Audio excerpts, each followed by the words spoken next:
जैन रामायण में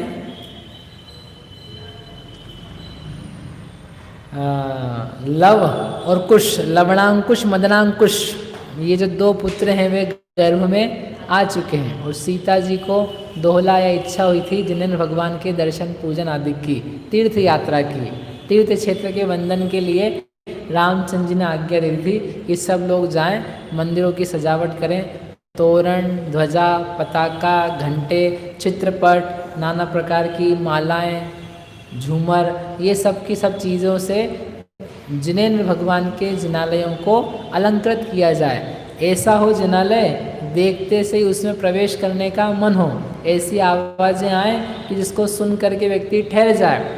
धवल मंगल गान रवाकुले, धवल मंगल से गान के रव के आकुल होता हुआ आकाश मंडल हो, ऐसे जिनालयों को बनाने की यानी शोभा करने की आज्ञा दे दी।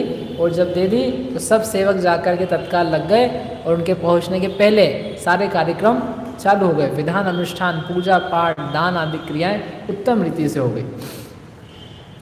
दान दये वांछित जिह्वा, मधु क्रीड़ा कीने अधिकार, जिन पूजा के समय मजार, लक्षण एक भयो दुखकार। और फिर रामचंद्र सीता को लेकर के महेंद्र उद्यान की तरफ निकले रथ में बैठ करके। बाकी भी जितनी स्त्रियां थी 8000 रामचंद्र जी की, वे सब भी साथ में गई और साथ में वहाँ पर जो नदी थी, सरोवर था, सरोवर में जाकर के उन लोगों ने स्नान किया। स्नान करके पवित्र वस्त्र पहन करके वे भगवान की पूजा अर्चना के लिए गए और वे सब शांति से पूजा पाठ वगैरह कर रहे थे। जब पूजा अर्चना हो गई, रामचंद्र जी अपने भवन में आए, तब एक घटना घटी। क्या घटना घटी? वो जब बैठे थे अपने भवन में, अभी वहीं उद्यान के वहीं पर का जो भवन था, तब वहाँ पर प्रतिहारी आया, द्वारपाल आया और द्वारपाल ने आकर के बोला, स्वामी प्रजा आपसे मिलना चाहती है, प्रजा द्वार पे आई हुई है, वो बहुत दिन से आपकी प्रतीक्षा कर रही है, काफ़ी सारे लोग हैं नगर प्रमुख, वे आके आपसे मिलना चाहते हैं। अच्छा ठीक है, बुलाओ। अब बुलाओ यानी वहीं आके खड़े नहीं थे, उन्होंने समाचार दिया था, अब ये समाचार वहाँ तक पहुँचेगा, फिर वो लोग आएंगे, ये थोड़ा सा इसमें समय लगेगा। अब ये जो समाचार था कि प्रजा राजा से मिलना चाहती, रामचंद्र से मिलना चाहती है, ये द्वारपाल से होते होते कहाँ तक पहुँचा? सीता रानी तक पहुँचा। जब उन्होंने सुना, जैसे ये सुना कि जनता प्रजा रामचंद्र से मिलना चाहती है, तो एक घटना घटी। दक्षिण नेत्र जानकी तणो, फुनि फुनि फरक्यो तब ही गणो, सीता कहत सखी सोबे, क्यों फरकत दक्षिण ममने। सीता जी का जो दाहिनी आँख थी, जैसे वो खबर सुनी तो उनकी दाहिनी आँख फड़कने लगी नीचे से। फड़कना समझते हो आप? फड़कने लगी तो उसने सोचा, अरे दाहिनी आँख फड़क रही है, ये कोई अनिष्ट का सूचक चिन्ह है। क्या अनिष्ट बचा है? क्या अनिष्ट होने वाला है? हे भगवान, बड़ा कष्ट की बात है। विधाता ने यानी कर्म ने, विधाता ने मुझे बीच समंदर में, बीच वन में समंदर पार करके ला पटका, मतलब मेरा अपहरण हुआ, इतनी बड़ी कष्ट की घटना मेरे साथ घटी, फिर भी लगता है वह अभी तक प्रसन्न नहीं हुआ, अभी भी कुछ और बाकी है। वो वास्तव में अभी भी बाकी है। जो हुआ था, ओहो, वो तो पराधीनता थी, जो होगा वो तो स्वाधीनता से हो रहा है। वो पराये ने किया था, ये तो अपने ही कर देंगे। कैसा कैसा समय आता है, देखो स्थिति क्या आती। तो उसने सोचा, वह विधाता लगता है अभी तक कुछ प्रसन्न नहीं हुआ है, लेकिन अपने किए हुए कर्म ही फल देते हैं, जो स्वयं ने किया है उसे भोगना ही होता है। ऐसा सोच करके उसने सोचा अब क्या किया जाए। तो उसने अपनी सखी से पूछा, अपनी सखियों को बताया कि मेरा दाहिना आँख फड़क रही है, अनिष्ट की सूचक है, बताओ, आप लोग बताओ, आप लोग ज्ञानी हो, आप लोग आगम की जानकार हो, क्या करना चाहिए। किस बात का सूचक है ये चिन्ह? ऐसा उसने बोला। इह लोचन फर के बहुबार, ताको फल होणु दुखकार, कैसे भरता सहित वियोग, के गर्भ तणो न संयोग। उसने पूछा कि ये बार बार फड़क रहा है, एक दो बार फड़के तो चिंता मत करना, लेकिन बार बार फड़क रहा है यानी बंद ही नहीं हो रहा है तो कुछ बीमारी भी हो सकती है किसी को, लेकिन ये अनिष्ट का सूचक दिख रहा है। तो क्या भर्ता का वियोग होगा, या ये जो पुत्र गर्भ में आए ये नहीं आ पाएंगे? के बंधु आदि को मरणो, होय के लक्ष्मी सब को क्षय जोय, अशुभ इत्यादिक कारण जानी, इन फलते हो हे दुख खानी। अथवा क्या बंधुओं का मरण होगा? क्या मुझे किसी के मरण की सूचना सुनाई देगी, या लक्ष्मी क्षय हो जाएगी, या राज्य पे आक्रमण होगा? क्या होगा? आप लोग बताओ कि क्या होगा। तो वो सखियों ने सुना और सुन करके उनको समझ में आया कि वास्तव में घटना तो अनिष्ट की सूचक है। तो उसमें से पहली ने कहा, हे देवी, आप तो सब तत्व की जानकार हैं, आप क्यों घबराती हैं?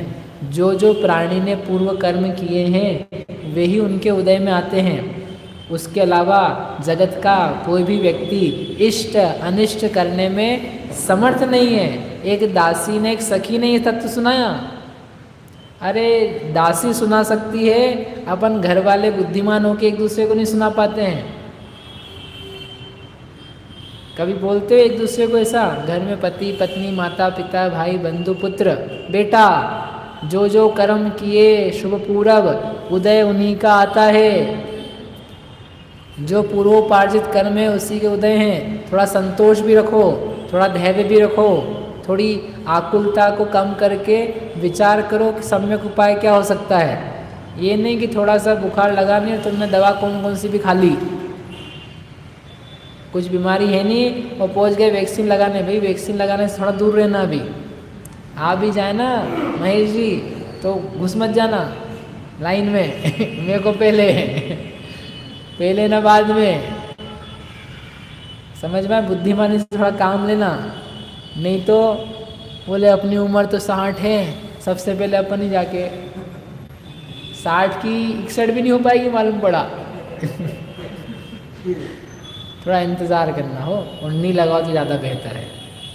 लेकिन थोड़ा सा कुछ होता नहीं है और व्यक्ति दौड़ जाता है, थोड़ी सी खांसी होती नहीं है व्यक्ति दौड़ जाता है। कहने का अर्थ ये है, कर्म के उदय का भी तो थोड़ा विचार करो, थोड़ा सोच लो, विचार करो, विवेकियों से पूछो, तत्व ज्ञान का आश्रय लो। थोड़ी सी किसी ने दो बातें सुनाई नहीं, इतने में तुम उबल पड़े, तब तो विचार करो, ये भी तो कर्म का उदय है। किसी का कुछ बोलना, हमारा सुनना, वह कोई कर्म का उदय है कि नहीं? हाँ तो बोलो। धन की हानि हो जाना, धन चोरी चले जाना, वो भी तो कोई कर्म का उदय है कि नहीं? भोजन मिला आज, भोजन में नमक मिर्ची मसाला कम मिला, तो वो भी तो कोई कर्म का उदय है कि नहीं है? तो बोलो ना खुद से, बोलो ना दूसरे को। रोटी कच्ची मिली, पत्नी आपसे क्षमा मांगने लग जाए तो उसको बोलो कोई बात नहीं, ये भी उदय था, उससे क्षमा नहीं मंगवाओ, क्या करो? क्षमा करो, कोई बात नहीं, हो जाता है। कच्ची भी आती है, मोटी भी आती है, पतली भी आती है, बिना नमक की भी आती है, ज़्यादा मिर्ची की भी आती है, चीठी भी आती है, सब प्रकार की आती है। तो इसमें रोने की ज़रूरत, क्या सोचने की ज़रूरत? सीता की सखी, सीता की दासी, वो बताने को तैयार है, और जैन लोग पढ़े लिखे स्वाध्याय करने वाले सोचने को तैयार नहीं। बताओ कितना अज्ञान है। इससे तो वो दासियां भली है जो उसको बता रही है, हे महारानी, जो जो कर्म किए हैं उन्हीं का उदय आता है, आप क्यों चिंता करती हैं? आप शांत होइए। दूसरी सखी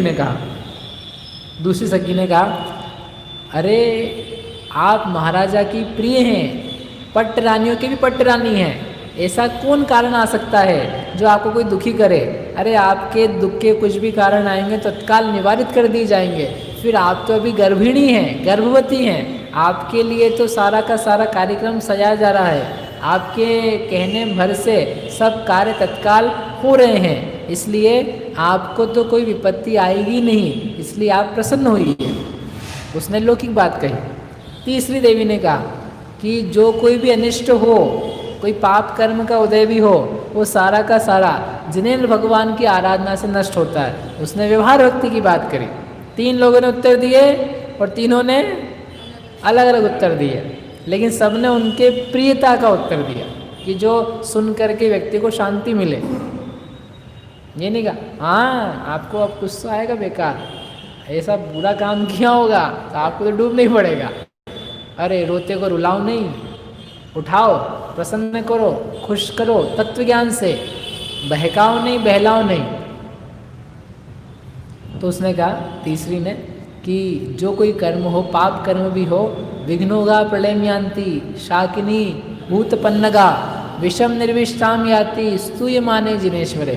इसलिए जिनेन्द्र भगवान की विशेष रूप से आराधना की जाए, पुण्य कर्म किया जाए, स्वभाव की आराधना की जाए, मुनियों को दान दिया जाए, किमिच्छित दान दिया जाए। जगत में, नगर में, अयोध्या में कोई भी व्यक्ति हो, उसको दान दे करके, प्रसन्न करके, जो जीव हैं सबकी तरफ से जो दुर्वचन है वो नष्ट हो करके शुभ वचन निकलने लगे, ऐसा काम किया जाए। सुन करके सीता ने कहा सही बात है आपकी, तीनों की बात सही है, जो कर्म होगा वही भोगना होगा, उससे कोई अन्यथा कर नहीं सकता है।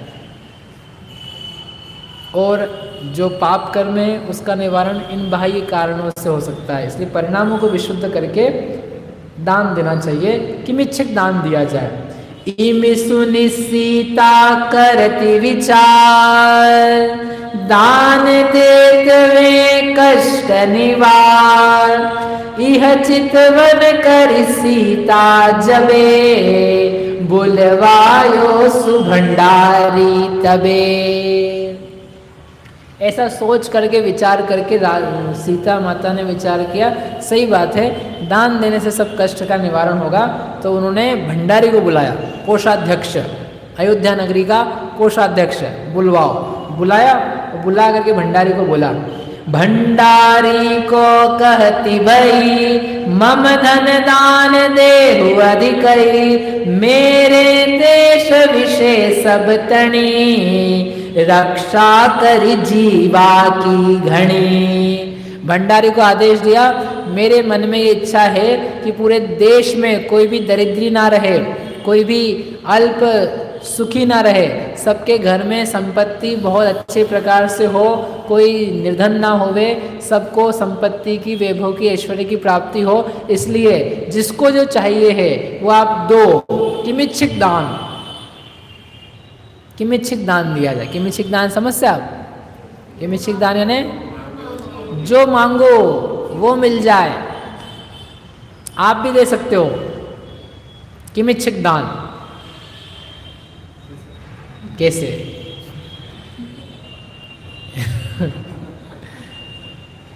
अपनी आत्मा के सन्मुख होकर के आप जो मांगो वो मिल जाए। आत्मा कल्पतरु है, शास्त्र का वचन है। आत्मा कल्पतरु है, कल्पतरु के सामने जो मांगो सो मिल जाए। कैसे पता? जो आपको मिल रहा है वो मांगा हुआ था। जो वर्तमान में शक्ल मिली, हाथ पैर मिले, कुल मिला, देश मिला, राष्ट्र मिला, संपत्ति मिली, पति पत्नी, बच्चे, भाई, बंधु, आस पड़ोसी, नागरिक, भोजन, खान पान, वस्त्र, बर्तन, सारी की सारी चीजें, वो सब क्या है? सब क्या है? सब मांगी हुई है। मांगी हुई मतलब आपने मांगी थी, खुद से मांगी थी। और कर्म रूपी परमाणु का आश्रय हुआ, वे फलती चली गई। आपको याद नहीं आपने क्या क्या मांगा था, क्या क्या साथ मांगे थे यानी अच्छा अच्छा जो आप बोलते जाते हैं ना, तो बस वो मांगना हो जाता है, वो चीज़ें मिलती चली जाती। सब चीज़ें जगत में आगे पीछे इधर उधर होती, आप देखो सेटल हो जाती है। एक भी मांग आपकी जो है ना अधूरी नहीं रहती। अंतर इतना है, आप मांगते कब हो और मिलता कब है।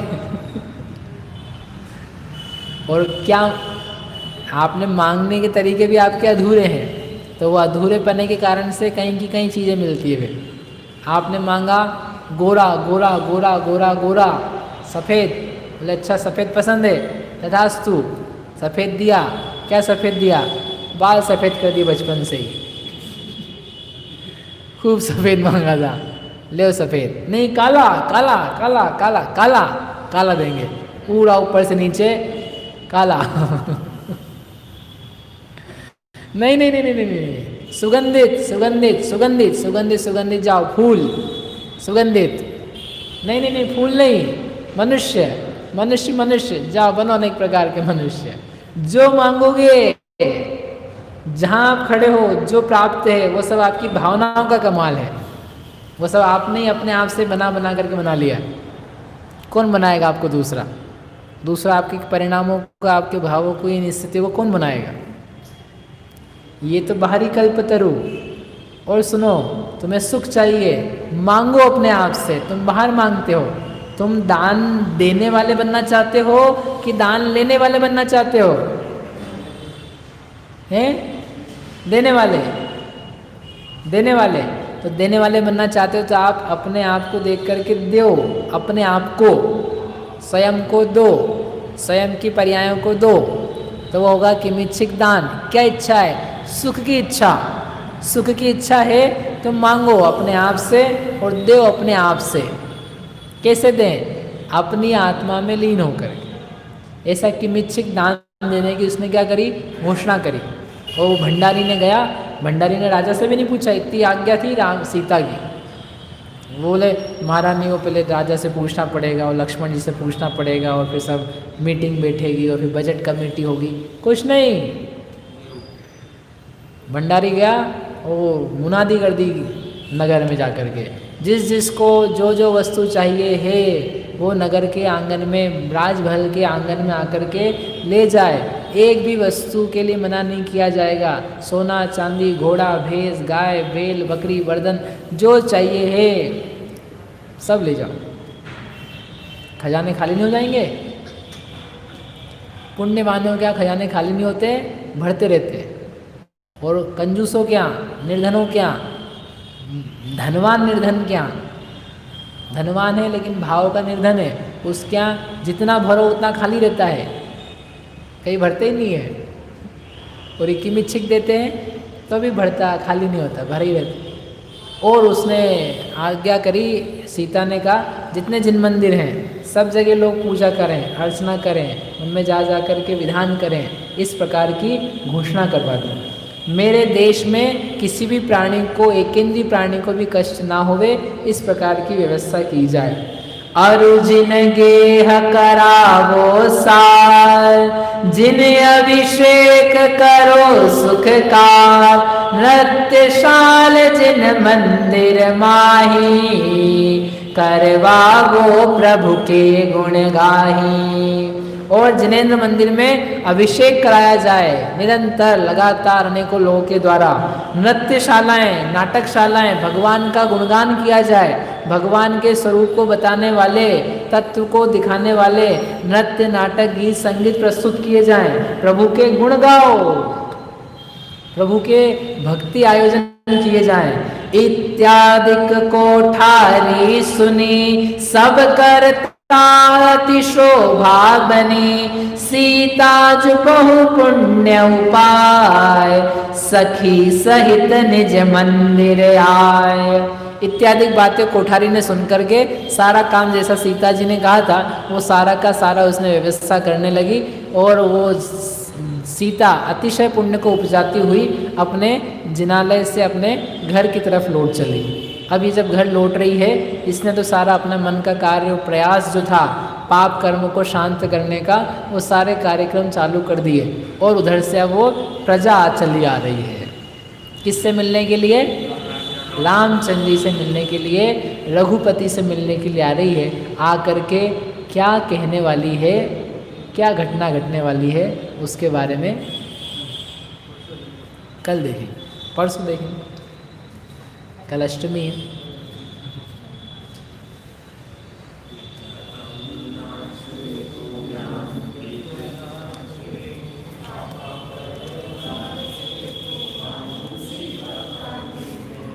रहो द्रव्य जानवे।